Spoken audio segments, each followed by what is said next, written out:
Imagine a night in the year 1350. We're in Kasseri, a vibrant heart of culture and science in Anatolia, ruled by the Beylik.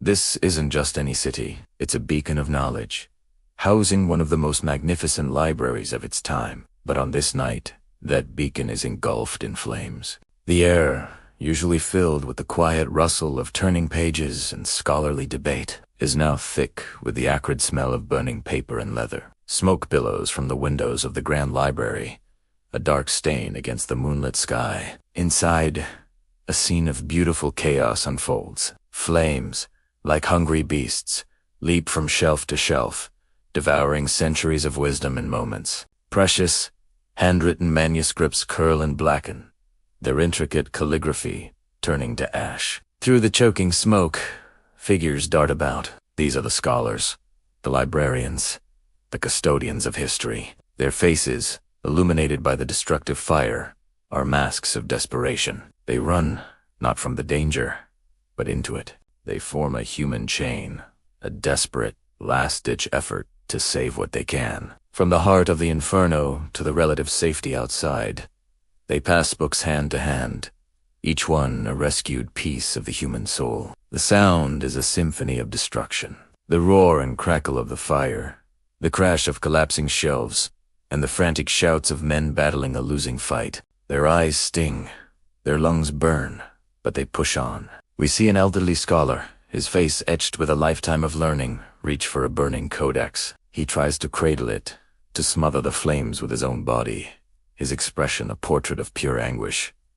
He's not just trying to save a book. He's trying to save a world, a memory, a piece of civilization itself. This wasn't just a building burning, it was the memory of a culture being erased. The 14th century in Anatolia was a fragmented time, known as the Beyliks period. After the fall of the Seljuk Sultanate, various Turkish principalities, or beyliks, vied for power and influence. Beylik, centered in Kayseri, was one of the most culturally significant. They were patrons of the arts and sciences, and this library was their crown jewel. It housed thousands of unique manuscripts, works on medicine, astronomy, philosophy, poetry, and history. Many of these were one of a kind, irreplaceable treasures. The fire in Kayseri represents one of the greatest intellectual tragedies of its era. Think of the knowledge lost that night. Medical treatments that could have saved lives. Astronomical charts that mapped the heavens. Philosophical debates that questioned the nature of existence. And epic poems that told the stories of their ancestors. All gone, turned to smoke and whispers. The smoke pouring from the windows wasn't just smoke. It was the physical form of knowledge becoming invisible, of history dissolving into the night air. But even in this darkness, there is a flicker of hope. The moonlight streaming through the windows isn't just a passive observer. It's a silver thread of resilience, a quiet promise that not all is lost. The human chain of librarians and scholars, risking their lives, is a powerful testament to the value they placed on knowledge. It shows that even when faced with total destruction, the human spirit strives to preserve, to protect, to remember. Their frantic efforts weren't in vain. While thousands of manuscripts were lost forever, some were saved. These rescued texts were priceless survivors. In the decades and centuries that followed, the political landscape of Anatolia would shift dramatically. The nascent Ottoman Beylik would grow, eventually unifying the region and forging a powerful empire. The knowledge saved from the ashes of Kayseri and from other centers of learning found a new home. These precious manuscripts were carried to the burgeoning libraries of Bursa, Edirne, and later the grand imperial libraries of Istanbul.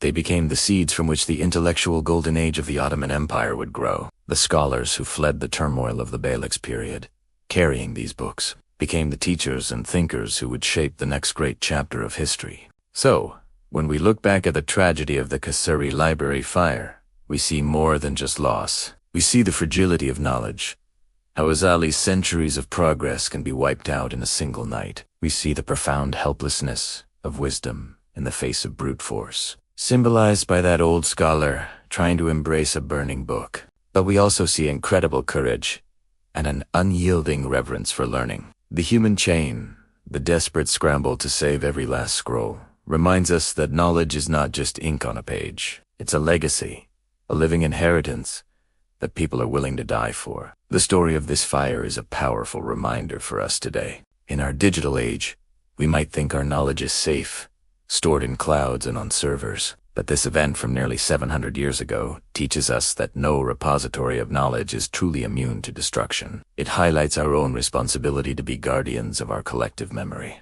to cherish our libraries, our archives, and our centers of learning. The flames of Kayseri have long since died out, but the lesson they teach us still burns brightly. It's a story of devastating loss, but also of the enduring human spirit that fights to keep the light of knowledge from ever being fully extinguished. Thank you for joining me on this journey back in time. It's a somber tale, but one that is crucial for understanding the flow of history and the value of what we fight to preserve. If you found this story as moving as I did, please like, subscribe, and hit the bell icon so you don't miss our next exploration into the past. Let us know in the comments what other historical events you'd like us to cover. Until next time, keep seeking knowledge.